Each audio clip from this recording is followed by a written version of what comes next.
고맙고 은혜로우신 하나님 감사합니다. 해오는 선교방송 영성신학 제8강을 할 수 있도록 은혜 내려주심을 진심으로 감사합니다. 영성신학을 통해서 하나님께 가까이 나아가기를 원합니다. 아멘. 영성신학을 통해서 우리 예수님에 대해서 더 알기를 원합니다. 알 수 있는 지혜를 허락하여 주시옵소서. 아멘. 아버지의 말씀을 들을 수 있는 은혜를 내려 주시옵소서. 아멘. 처음 시간에 오니 마치는 시간까지 우리 하나님께서 함께하여 주실 줄로 믿사오며 나사렛 예수님의 이름으로 기도드립니다. 아멘. 아멘. 오늘 영성신학 제8강이 되겠습니다.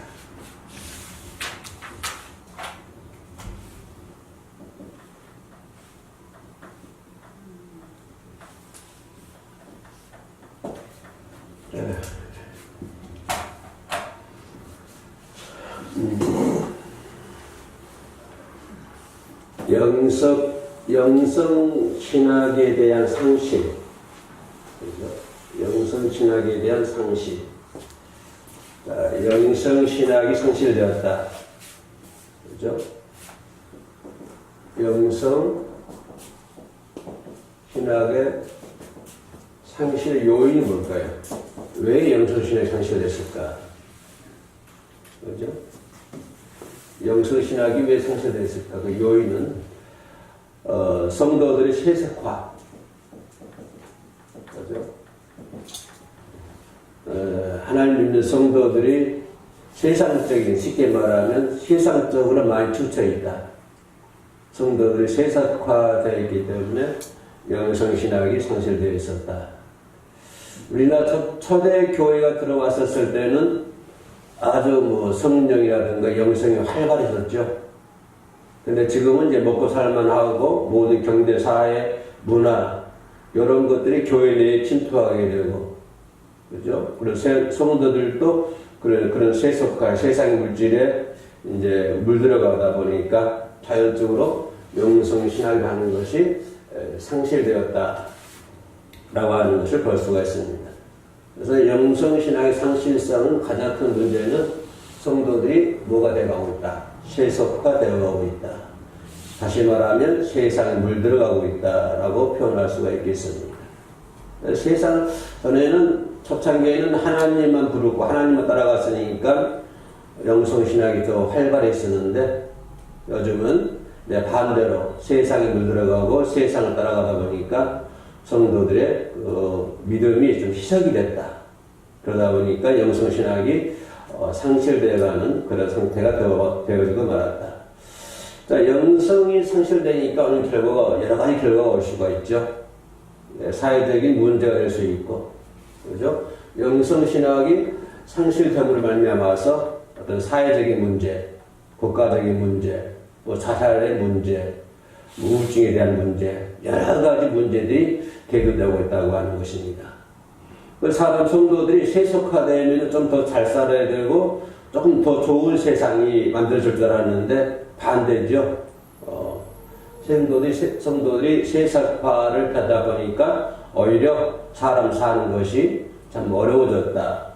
말로 표현할 수 없을 정도로 상당히 어려워져 있다. 그러니까 옛날에 사람들이 요즘 말씀 많이 하지요. 옛날 버릿고기 시절이 더 좋았다 라고 얘기를 합니다. 그죠? 옛날 버릿고기 참 어렵지 않았습니까?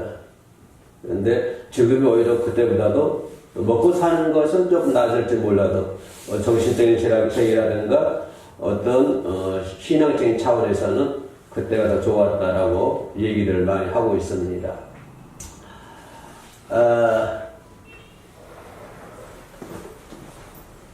우리 학교 다닐 때 보니까 지각한 사람은 저 복도에 손 들고 서 있어야 되는데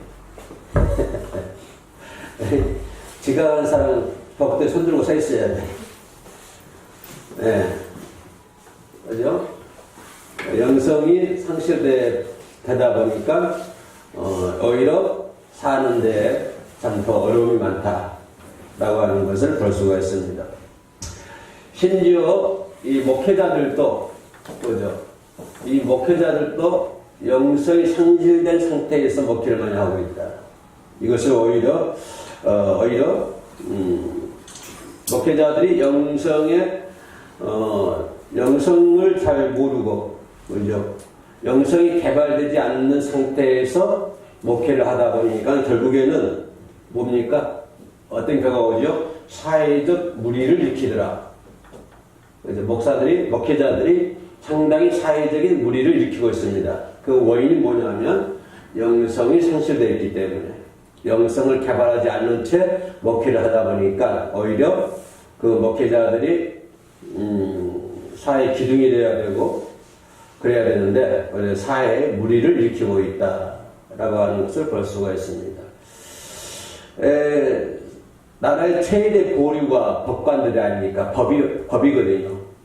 가장 그 사회의 마지막 보류가 법입니다. 법관들이 무너져 버리면, 그렇죠. 요즘에 뭐 대법관, 이 판사들의 탄핵 문제 상당히 심각하게 대두되고 있죠. 왜냐하면 아무리 사회가 어렵고 힘들어도 이 판사들은 정확한 진리성이 있어야 됩니다.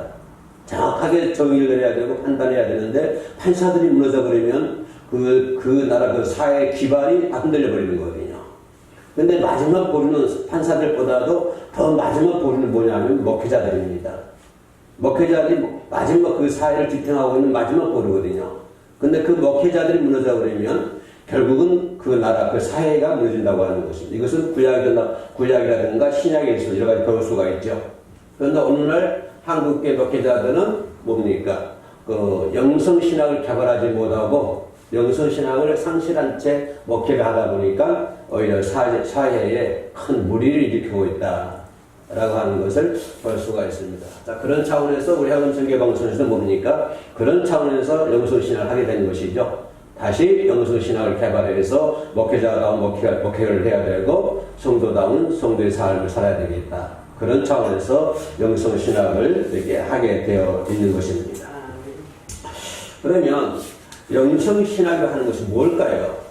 영성신학. 그죠? 영성신학이 무엇인가? 그죠? 영성신학을 하는 것이 무엇인가? 자, 영성신학은 첫째, 뭐를 체험하는 것이요? 영적인 것을 체험하는 것이죠? 영적인 것을 체험해야 된다. 근데 영적인 것을 체험해야 되는데 뭐를 입각할까요? 성경을 떠나면 안 되겠죠? 그죠? 그래서 성경에 입각해서 영성 체험을 해야 된다. 뭘 입각한다고요? 성경에 입각해서. 성경을 중심으로. 그죠? 성경을 중심으로 영성 체험을 해야 된다고 하는 것입니다. 그래서 영성신학은 뭐다? 영적인 것을 체험하는 것이다. 그죠? 영적인 것을 체험해야 되는데, 예수 그리스도의 영적인 것을 체험해야 되는데, 그 체험하는 방법은 성경에 입각해야 된다고 하는 것입니다. 어떤 한 사람의 기도라든가, 어떤 한 사람이 환상을 봤다든가, 어떤 한 사람이 꿈을 꿨다든가, 그런 것에 입각해서 우리가 영적 체험할 수 없는 거잖아요. 왜냐하면 그건 다 개인적으로 다르기 때문에. 전부 개인적으로 다르기 때문에, 우리 어떤 사람의 주장을 통해서 영적인 것을 체험할 수 있는 것이 아니라, 뭐를 중심으로, 성경을 중심으로 해서 영적인 것을 체험해야 되겠다. 이것이 영성신학이다. 영성신학, 그러면 영적인 것을 체험하는 것이다. 그렇게 얘기할 수가 있겠습니다. 그리고 또 두 번째 영성신학이 뭐냐? 영적인 것이 개발된 것이다. 영적인 것을 개발하고 뭘 한 것이다. 발전시키는 것이다. 그죠? 영성인 것은 영적인 것을 개발해야 된다. 전진적으로 영성을 발전을 해야 되고 기술해야 된다. 기록을 해야 된다. 이것이 영성신학이다. 영성 은사. 요즘 은사 상당히 많이 대두되고 있죠. 그래서 은사를 많이 하는데 잘못된 은사가 상당히 많습니다. 그래서 이 앞으로 이제 우리 영성신학을 좀 다뤄질 문제고요. 우리가 가지고 있는 은사는 예를 들어서 내가 받는 은사가 100%라고 한다면 현재 내가 쓰고 있는 것은 5%밖에 안 됩니다. 예. 내가 하나님께로부터 어떤 은사를 100을 받았으면 현재 내가 쓰고 있는 것은 5%밖에 안 돼. 그러면 95%가 잠재력입니다. 95%가 숨겨져 있는 거예요. 그래서 그 감춰져 있는, 잠재되어 있는 95%를 개발해야 된다라고 하는 것입니다. 그러니까 내가 지금 쓰고 있는 은사는 내가 하나님께 받은 것에 불과 5%밖에 안 된다. 그래서 95%는 숨겨져 있다. 그래서 이런 것들을 영적인 것을 개발해야 되고 또 그런 것들을 기술해야 된다라고 하는 것이 영성신학이라고 얘기할 수가 있겠습니다. 뿐만 아니라 어떤 영성신학의 구조와 법칙을 만들어야 되겠다. 그죠? 영성신학의 구조와 법칙.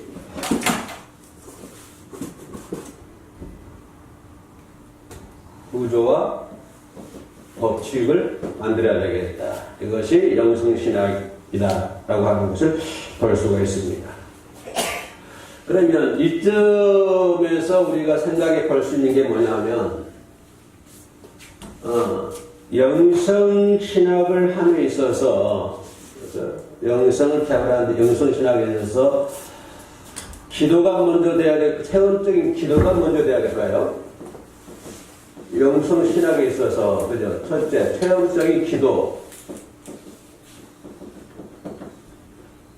두 번째, 그죠? 체험적인 기도가 먼저 된다. 물론 기도가 가장 중요하겠죠? 우리가 영적인 영성신학을 함으로 인해서 체험적인 기도가 먼저 돼야 되지만은, 근본적인 것은 뭘까요? 영성신학의 근본적인 것은 성경이다라고 하는 것입니다. 그죠? 성경을 떠나서는 안 된다고 하는 것이죠.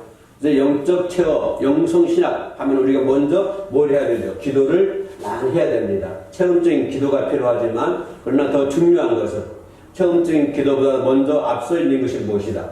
성경이다. 하나님의 말씀이다. 하나님의 말씀이 더 앞서 있어야 된다고 하는 것을 볼 수가 있습니다. 그러면 영성신학의 대상이 뭘까요? 우리는 뭐에 대해서 공부를 할까요? 그죠? 자, 영성신학의 대상. 영성신학의 대상, 물론 누굴까요? 예수님이죠? 그죠? 예수님에 대해서 공부하는 것이죠. 그러면 예수님에 대해서 뭘 공부할까요? 자, 두 가지로 분리할 수가 있는데요. 첫째는 뭘까요? 신비스러운 예수 삼위일체. 그죠? 예수님의 삼위일체에 대해서 알아야 되겠죠. 신비로운 것이죠. 예수님 어떤 분이신가? 예수님 삼위일체. 성부, 성자, 성령. 그죠? 하나님이 천지를 창조하실 때 거기에 계셨던 예수 그리스도 삼위일체죠. 그래서 신비스러운 예수님의 삼위일체에 대해서 알아야 되고, 또 두 번째는 뭘까요? 두 번째는 그 예수님께서 역사 속에서 어떻게 구체를 하는가? 예수님의 역사. 예수님의 역사죠. 그죠? 그 발자취. 예수님의 삶. 예수님의 삶. 예수님의 발자취. 그러니까 영성이라고 하는 것은 예수님의 신비스러운 삼위일체에 대해서 알아야 되겠고, 두 번째는 뭘까요? 예수님의 역사. 예수님의 삶. 예수님의 길이 이 땅에 오셔서 어떻게 사셨는가? 예수님의 발자취. 예수님의 삶이요? 예수님의 뭘까요? 발자취. 그죠? 이런 것에 대해서 공부를 해야 된다. 이런 것에 대해서 알아야 한다. 영성신학의 대상은 뭐죠?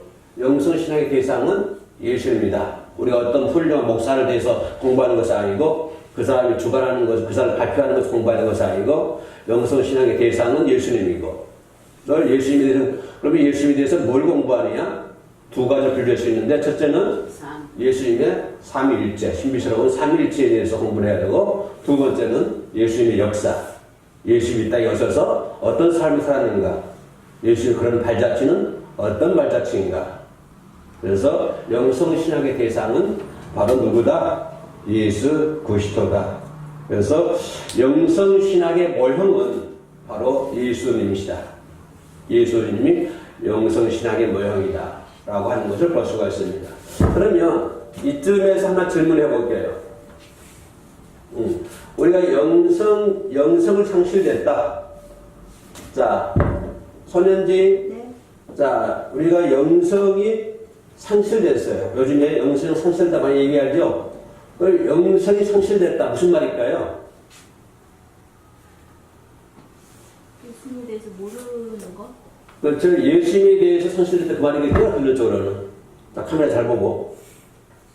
그죠? 우리가 영성이 상실됐다. 그 말은 예수 그리스도에 대한 모든 것들이 상실되어 가고 있다. 희석되어 가고 있다. 그런 얘기가 되겠죠. 왜냐하면 영성신학의 대상이 예수 그리스도이기 때문에. 영성이란 무엇인가에 대해서는 영성이란 예수 그리스도다. 그러면 영성이 상실됐다. 그 말은 예수 그리스도에 대한 것들이 희석되어 간다. 상실되어 간다. 그러면 영성 회복이다. 뭐야? 영성 회복이다. 무슨 말일까요?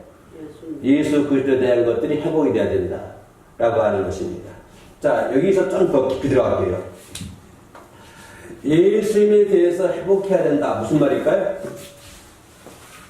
자, 영성을 회복하자. 그 말은 예수 그리스도를 회복하자. 그런 말이죠. 그죠?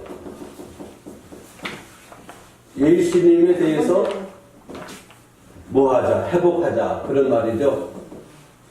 그러면 예수님에 대해서 회복하자는 말은 무슨 말일까요? 영성을 회복하자는 말이 예수 그리스도에 대한 것들을 회복하자 그 말이고, 예수님에 대해서 회복하자는 말은 무슨 말일까요? 뭘 회복하자는 걸까요? 예수님이 피 흘렸으니까 피 흘린 것을 회복하자는 건가요? 예수님이 땀 흘렸으니까 땀 흘린 것을 회복하자는 건가? 자, 예수님에 대해서 회복하자는 무슨 말일까요? 이 말은 뭘까요? 예수님이 가지고 있는 사상. 그죠? 예수님이 가지고 있는 사상을 회복하자 하는 것이죠. 그죠? 예수님이 어떤 사상을 가지고 있었느냐. 그래서 예수님이 가지고 있는 이 사상을 회복하자. 그런 말이 되겠습니다. 그러면 예수님의 사상은 어떤 사상일까요? 자, 영성 회복은 예수님에 대한 회복이고, 예수님에 대한 회복은 예수님이 가지고 있는 사상을 회복하자. 그런 말인데, 그러면 예수님에 대한 사상은 무슨 사상일까요? 예수님의 사상.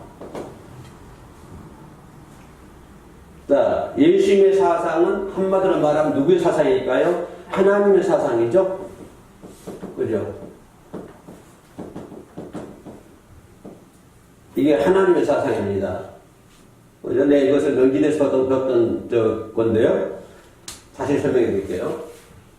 자, 하나님의 사상부터 그럼 먼저 우리가 조금 짚어봐야 되거든요. 하나님의 사상. 그죠? 하나님의 사상. 구약 속에는 하나님의 사상이 그러죠? 그죠? 구약 속에는, 구약 선식 구원 속에는 하나님의 사상이 절절절 흐르고 있습니다. 창세기부터 말라기까지 성경 전체에 하나님의 사상이 흐르고 있죠. 그러니까 그 하나님의 사상이 어딜까요? 예언자, 그죠? 예언자 또는 선지자, 선지자들 통해서 하나님의 사상이 흘러오죠. 그런데 그런 하나님의 사상이 예언자, 선지자들 통해서 하나님의 사상이 흘러오는데 사람들이 선지자를 다 죽이잖아요.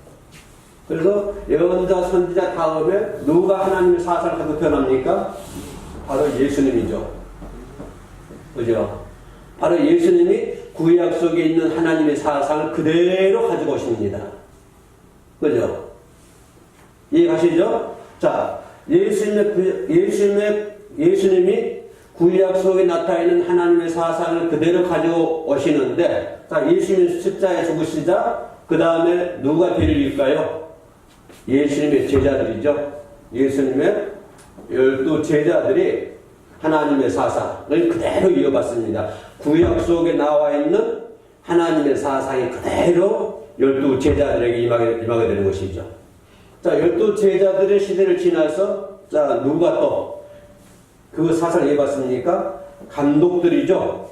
감독, 안대교회 감독들, 교부들. 그죠? 교부들, 감독들. 이 하나님의 사상이 제자, 교부, 감독들 통해서 계속 하나님의 사상이 나타나죠. 그죠? 자, 교부들, 감독들 다음에 누가 하나님의 사상을 이어갔습니까? 천주교 교황이죠. 교황. 지팡이 높이 들고 나타난 사람. 천주교이죠. 자, 이 교황이 구약시대 속에 나타난 하나님의 사상을 그대로 이어갔습니다. 그런데 교황 시대에 와가지고 어떻습니까? 많이 비리가 생기죠. 교황 시대에. 왜냐하면 교황이 군사, 경제, 문화 모든 걸 다 잡고 있거든요. 교황이. 정치를 한다 이 말이에요. 교황이. 정치를 하다 보니까 돈이 필요해요. 돈이 많이 필요하죠. 그래서 교황이 천주교에서 온갖 범죄를 다 저지릅니다. 비리를. 우리가 잘 알고는 면죄부 아시죠? 면죄부. 그죠? 죽을 사람을 갖다가 뭐 편주고 사야만 이 사람이 지옥에 천국을 간다. 면죄부로 이렇게 팔잖아요. 그것 보니까요, 예수님의 제자들 뼈를 캐가지고 제자들의 뼈라고 팔죠. 예수님의 제자가 몇 명이나 됩니까? 그 뼈가 얼마나 되겠어요? 그 뼈를 갖다 파니까 뼈가 얼마 안 되잖아요. 그러니까 개뼈다가 솥뼈다 다 패다가 제자들의 뼈다라고 팔죠. 그렇게 교황이 많은 범죄를 저지르죠. 그래서 안 되겠다. 이런 비리 속에서 개혁을 하자. 교회를 바꾸자. 해가지고 바꾸진 것이 우리 뭘까요? 우리 개신교예요. 거기서 나오는 것이 우리 개신교. 천주교에서 갈라져 나온 것이지 개신교라 이런 말이에요. 그래서 영성을 회복하자. 그 말은 예수 그리스도를 회복하자는 말이고, 예수 그리스도를 회복하자는 말은 뭘까요? 구약 속에 나타나는 하나님의 사상을 다시 회복하자. 그런 말이 되겠죠. 자, 그러면 우리가 영성이 상실되었다. 그 말은 무슨 말일까요? 종합적으로 보면 하나님의 사상이 상실되었다 라고 얘기해 볼 수 있죠. 자, 하나님의 사상이 상실되었다. 이 말은 더 무슨 말일까요? 하나님 중심소위 신본주의가 아니라 무슨 주의요? 인본주의가 되는 것이죠. 인간이 할 수 있다. 그래서 신본주의에서 그죠? 신본주의에서 뭘 바꿔주는 거예요? 인본주의를 바꿔주는 것이죠. 그러니까 하나님의 영성이 상실되었다라는 말은 하나님의 사상이 상실되었다는 말이 되는 것이고, 하나님의 사상이 상실되었다는 말은 곧 뭐다? 인간이 인간 중심으로 살아가고 있다. 예전에는 하나님 중심으로 살았는데 지금은 인간 중심으로 살아가고 있다. 이것이 영성 상실이 됐다 라고 하는 것입니다. 그래서 이런 것들을 회복하자. 그래서 영성 신학이 필요하다 라고 하는 것을 말씀을 드릴 수가 있겠습니다. 아멘. 아멘. 할렐루야. 우리 집사 알면은 그게 까딱까딱 해. 그래야 잘 알고 있는 줄 알지 내가. 가만히 있으면 말 듣는지 안 듣는지 몰라. 아멘. 멀리서 왔으니까 하나 배우고 가야 될 거예요. 아멘. 그래서 영성 상실이라고 하는 것은 무지한 죄를, 어마어마한 죄를 짓는 것이죠. 하나님의 신본주의에서 인본주의를 바꾸지는. 그죠? 그래서 영성 상실이라고 하는 것은 나 죄 짓는 것도 문제지만은 사람들이 어마어마한 하나님이 필요 없다. 이제 나도 살 수 있다. 우리가 살 수 있다. 그래서 옛날에 바벨탑 사건 잘 아시죠? 그런 형수 되어버린다. 인간 중심으로 모든 것들을 신앙성하게 된다. 그래서 영성이 개발되지 않는 목회자들이 목회를 하다 보니까 어떨까요? 교회에서도 인간 중심으로 교회가 운영되고 있죠. 그래서 자기 아들들에게 교회를 물려주려고 그러고, 그죠? 그 뭘까요? 다 인간 중심이잖아요. 하나님 중심으로 한다고 한다면 그렇게 안 하겠죠. 근데 큰 교회 목사들이 할지라도 어떻게 인간 중심으로 하다 보니까 모든 교회가 인간 중심으로 이루어지고 있다라고 하는 것을 볼 수가 있습니다. 그래서 지인을 통해서 이렇게 끼리끼리 만들고, 패를 만들고, 그죠? 팀을 만들어가지고 교회를 운영하는. 그게 뭘까요? 팀을 만들어서, 끼리끼리 만들어서 감싸주고 교회를 만든다. 교회를 운영한다 말은 무슨 말일까요? 곧 하나님의 사상이 없다고 하는 것입니다. 하나님의 중심으로 그 교회를 운영하는 것이 아니라 누구 중심이다? 인간 중심으로 교회를 운영하고 있다라고 하는 것입니다. 이것들 뭐다? 전부 다 하나님의 사상이 상실되어 가고 있기 때문에 세계적인 세속화, 아까 얘기했죠? 영성 현실이 뭐다?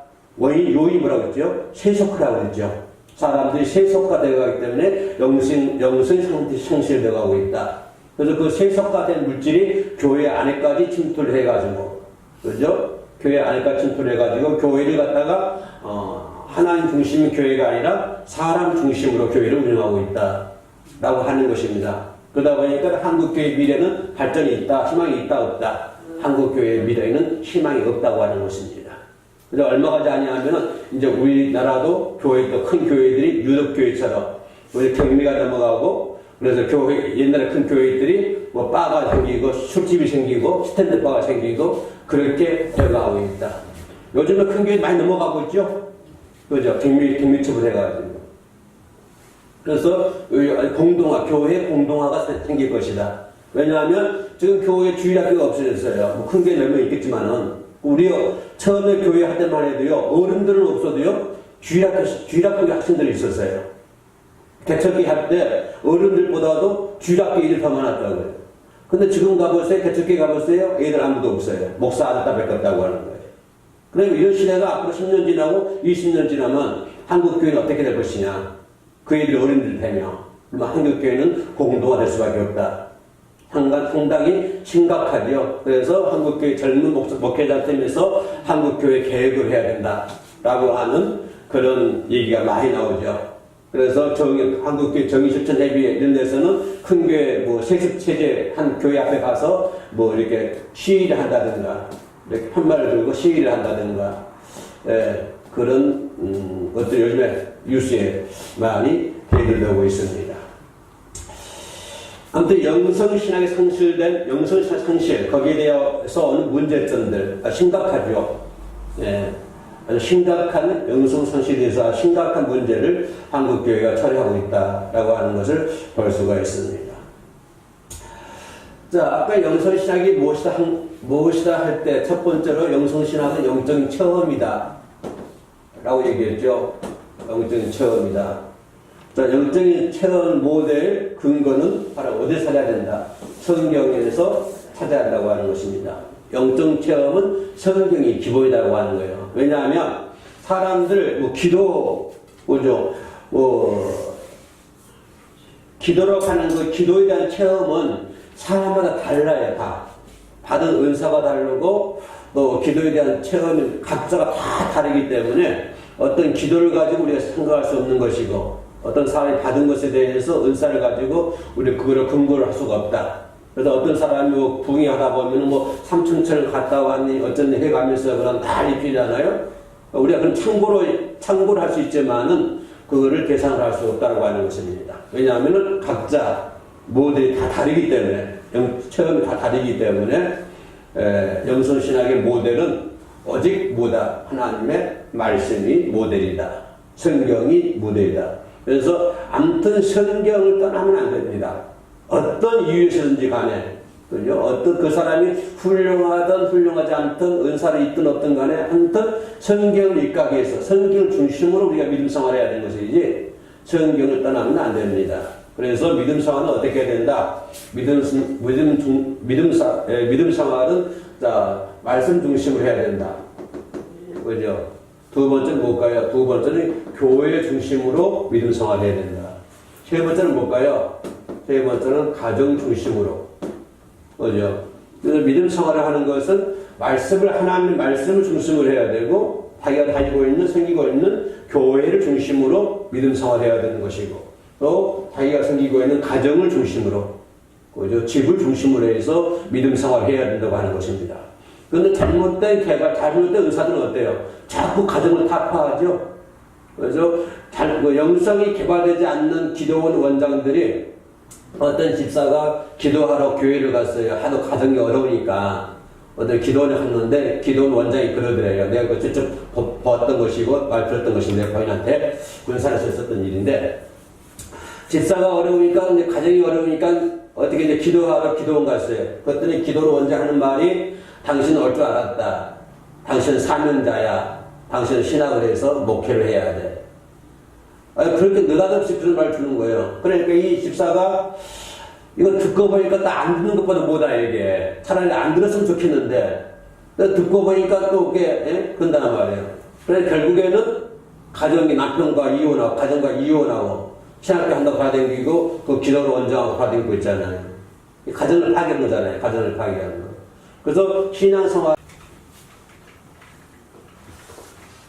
모든 역사, 구약이나 신약 다시 한번 부를게요. 구약이나 신약 시대에 가장 선교가 활발할 때는 어떤 때였다? 선교가 활발할 때. 그죠? 어떤 역사든지 선교가 활발한 시대는 영성이 활발한 시대였다. 왜냐하면 영성과 신학은 밀접한 관계에 놓여 있기 때문에 영성이 활발하면 그 시대에는 뭐가 활발하다? 선교가 활발하다고 하는 것입니다. 그럼 한국교회 지금 선교가 침체되어 있죠? 그 말은 무슨 말일까요? 한국교회 영성이 지금 잠들어져 있다. 그죠? 한국교회 영성이 잠들어져 있다.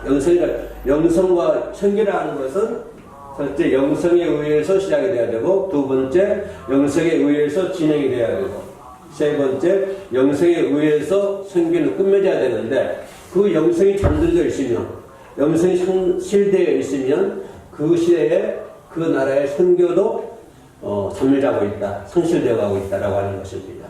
그래서 한국교회 지금 선교가 침체되고 있다. 그 말은 뭐가 잠들어 있다? 뭐가 상실되어 있다?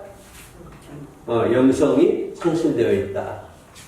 그죠? 그래서 선교와 영성은 아주 밀접한 관계에 놓여 있다. 영성이 회복되면 뭐가 활발해진다? 선교가 활발해진다. 다음에 그래서 진정한 영성이란 무엇이다? 진정한 영성이란 하나님의 부르심에 뭐하는 것이다? 응답하는 것이다. 그죠? 하나님의 부르심에 응답하는 것이다. 자, 서면제 네. 믿음이라는 것은 뭐예요? 믿음이요? 네. 정의를 말하시는 거예요? 네. 잘하는 것들을 실상 보지 못하는 거죠. 정의를 말하자면 히브리서 11장 1절. 믿음이란 하나님의 부르심에 응답하는 봉사다. 하나님의 부르심에 응답하는 게 믿음이에요. 그죠? 자, 여기 안에 있는 사람들은 하나님의 부르심에 네 하고 대답한 사람들. 그죠? 하나님께서 사는지 네, 저 여기 있어요 하고 응답하는 사람들. 근데 저 밖에 있는 사람은 김아무개야 불러도 대답한 사람들이 안 한 사람들이에요. 저 밖에 있는 사람들은 대답을 안 한 사람들. 여기 안에 있는 사람들은 대답을 한 사람들. 그래서 믿음이라는 것은 뭐다? 하나님의 부르심에 응답하는 인간의 봉사다. 네, 영성도 마찬가지예요. 그죠? 영성도 역시 하나님의 부르심에 응답하는 것이다. 그래서 선교를 지탱해야 하는, 한국교회 선교 침체되어 있죠? 그 선교를 지탱을 해야 되는데, 선교를 지속해야 되는데, 어떻게 해야 될까요? 자, 소련지 한국교회 선교를 지탱할 수 있는 방법. 한국교회 선교를 지탱할 수 있는 방법이요? 영성 회복이. 저렇게 대답하면 좀 배운 사람이야. 그런데 이 신학을 강의를 안 들은 사람은 저 대답할 줄 몰라. 뭐 전도가 열심히 하면 된다 이렇게 얘기하죠. 선교를 해야 돼. 그럼 뭘 해야 돼? 그럼 전도 열심히 하면 되죠. 그거는 이 영성신학 강의를 안 듣는 사람들이 하는 대답이고, 영성신학 강의 듣는 사람은 한국교회 선교를 지탱하기 위해서는 뭐가 필요합니까? 그러면 네, 영성신학을 회복해야 됩니다. 영성 회복해야 됩니다. 라고 대답한다고 한다면 당신 어디 교회 나갑니까? 당신 목사가 누굽니까? 이렇게 물어본다고요. 할렐루야. 그럼 나도 한번 그 교회에 나가고 싶다. 아멘. 네. 이것이 영성신학의, 왜냐하면 영성과 선교는 아주 밀접한 관계에 놓여 있습니다. 어느 시대든, 잘 보시고, 어느 시대든 영성이 활발할 때에는 선교가 잘 됐어요. 그러나 어느 시대든 영성이 상실된 시대에는 선교가 되지 않았습니다. 네. 한국교도 마찬가지죠. 옛날에는 영성이 아주 회복됐을 때는 얼마나 전도 잘 됐습니까? 그죠? 한강에서 목회, 이름 사람, 붕이 한번 하면요. 한강이 새카맣게 모여들었잖아요. 지금 모여듭니까? 내가 어디서 한번 옛날 유명한 목사가 붕이 한다고 해서 가봤어요. 그랬더니 사람 한 10명 앉았어요. 아주 내노란 목사예요. 한국교회에서. 근데 가봤더니 한 사람 10명 앉았더라고요. 10명 앉았는데 거기서 또 자기가 챙겨가더라고요. 반장이네. 그 몇 명 안 되는데, 거기서 몇십만 원, 몇백만 챙겨가더라고요. 한 10명 나와 있는데. 예. 그래서, 한국교회 선교를 지탱할 수 있는 방법은 영성이 회복돼야 된다. 그래야 한국교회 선교를 회복할 수 있다. 라고 하는 것을 볼 수가 있습니다. 그럼 선교는 뭘까요, 선교? 선교. 자, 선교를 하기 위해서는 영성이 회복하다 필요하죠. 선교가 뭐예요? 선교란 뭘까요? 선교란 사람들에게, 나라들에게 영성을 가지도록 만드는 거예요. 영성을 가지도록. 그죠? 선교라고 하는 것은 내 교회에 부흥시키는 것도 중요하지만 더 중요한 것은 그 사람이 뭘 가지도록?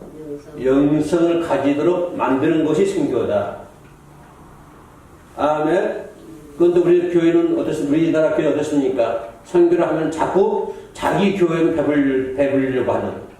그 사람 영성 회복은 둘째 문제예요. 그 사람 영성 회복 되든 안 되든 간에 우리 교회 나와가지고 의자에 앉아 있어야 돼. 그럼 다 된 줄 알아요. 그건 선교가 아니라고 하는 거예요. 내가 언제 얘기했죠? 언제 내가 얘기한 것 같은데, 선교적 가르치고 지키게 하라 얘기했죠? 선교를 하는 것은 그 사람을 전도해서 앉힌 것이 문제 아니라 그 사람 제자가 될 수 있도록 가르쳐야 된다. 예, 이걸 한번 이제 강의한 것 같은데, 기억이 납니까? 예, 그게 선교라고 하는 거예요. 물론 그 사람 교회에 맨 앞에 앉아가지고 주일마다 나오는 게 선교가 아니라고 하는 거예요. 그 사람을 뭐 해야 된다? 제자화 시켜야 된다. 가르쳐야 된다. 라고 하는 것입니다. 아멘? 그게 선교라고 하는 거예요. 그게 전도라고 하는 거예요. 전도라고 하는 것은 사람만 데려다가 앞에다 앉혀놓으면 되는 거 아니라 그 말이에요. 아멘. 아멘. 그래서 선교란 무엇이다? 선현지 얘기해봐. 선교란 뭐예요? 영성을 가지도록 도와주는 거. 그렇죠. 저렇게 말하면 아주 훌륭한 대답이 되는 거예요. A뿔 주는 거예요, A뿔. 선교란 무엇입니까? 그 사람 영성을 가지도록 만들어주는 것입니다. 그렇게 대답하면 그런 사람 대학 교수 해도 돼요. 아멘. 근데 선교란 무엇입니까? 물어보면 사람 대답을 못 해요. 뭐가 선교인지, 뭐가 전도인지. 선교란 무엇이다 물어보면, 그래서 전도하는 선교 아닙니까? 이렇게 대답을 하죠. 그죠? 근데 그것이 선교 아니라고 하는 거예요. 선교를 하는 것은 그 사람이 뭘 가지도록? 영성을 가지도록 만들어준 것이 선교다. 근데 우리들은 뭐예요? 그래서 선교가 뭐죠? 선교 전도하는 거잖아요. 전도 어떻게 해야 되는지. 그 사람이 교회에 앉혀놓고요. 세례도 주고요. 주일마다 교회 나오게 만들고요. 그러면 되죠. 이거는 영성 신학을 배우지 않는 사람이죠. 그죠? 그 사람이 교회에 끌어다가 앉히는 것도 중요하지만 더 나아가서 그 사람을 예수 제자로 만드는 것도 중요하다. 그래서 예수님은 가르치고 지키게 하라. 그 말이죠. 가르치고 지키게 하라는 말은 예수님의 제자를 만들어라. 예수님은 12제자를 교육시키는데 온 정성 다 쏟았다. 그러니까 예수님은 다수의 사람들을 원하는 것이 아니라 소수의 사람들을 원하는 것이다. 예수님의 교육 방법은 소수를 교육시켜가지고 다수를 인도하는 것이 예수님의 교육 방법이다. 그죠? 많은 사람을 교육시키는 것이 아니라 소수를 교육시켜가지고 작은 숫자를 교육시켜서 그 작은 숫자로 하여금 다수의 사람들을 이끌고 갈 수 있도록 그렇게 만드는 것이 예수님의 제자 훈련법이죠. 그래서 예수님은 다수가 아니라 몇 명? 12명이죠. 12명을 제자시키는데 온 전의를 다 쏟았다. 교육 방법 뭐였죠? 예수님의 교육 방법은 교재가 있는 것도 아니고 교회가 있는 것도 아니고 예수님의 교육 방법은 뭘까요? 제자들과 함께 하는 것이죠. 그죠? 예수님의 교육 방법은 제자들과 함께 생활하는 것. 그것이 예수님의 제자 제자법이었다. 그러면 선교를 하는 것은 그 사람 하나 교회에 앉히고 선교가 아니라 그 사람을 뭘 가지도록 영성을 가지도록 만들어주는 것이 선교다. 자, 선교하기 위해서는 뭐가 회복돼야 된다? 영성이 회복돼야 된다. 영성이 회복된 시대는 어떤 시대든지 간에 선교가 잘 되었고 영성이 상실된 시대에는 선교가 되지 않았다. 한국 교회에 지금 선교가 거의 멈춰 있는데, 선교가 멈춰 있는데, 선교가 멈춰 있다는 말은 뭐가 상실됐다? 영성이 상실되었다. 한국 교회의 영성이 상실되었다. 한국 교회 선교를 회복시키기 위해서는 뭘 해야 된다? 영성을 회복시켜야 된다. 그래야만이 한국 교회 선교가 이루어진다. 라고 하는 것을 볼 수가 있습니다. 오늘은 여기까지 기도하겠습니다. 고맙고 내려오신 하나님 감사합니다. 아버지의 말씀을 드릴 수 있는 길을 열어주셔서 감사합니다. 항상 아버지의 말씀이 내 마음속에서 많은 열매를 맺어 나갈 수 있도록 도와주옵소서. 예수님의 이름으로 기도드립니다. 아멘. 아멘. 자, 수고하셨습니다. 박수. 자, 오늘은 1강만 합니다. 진아 이거 깔아.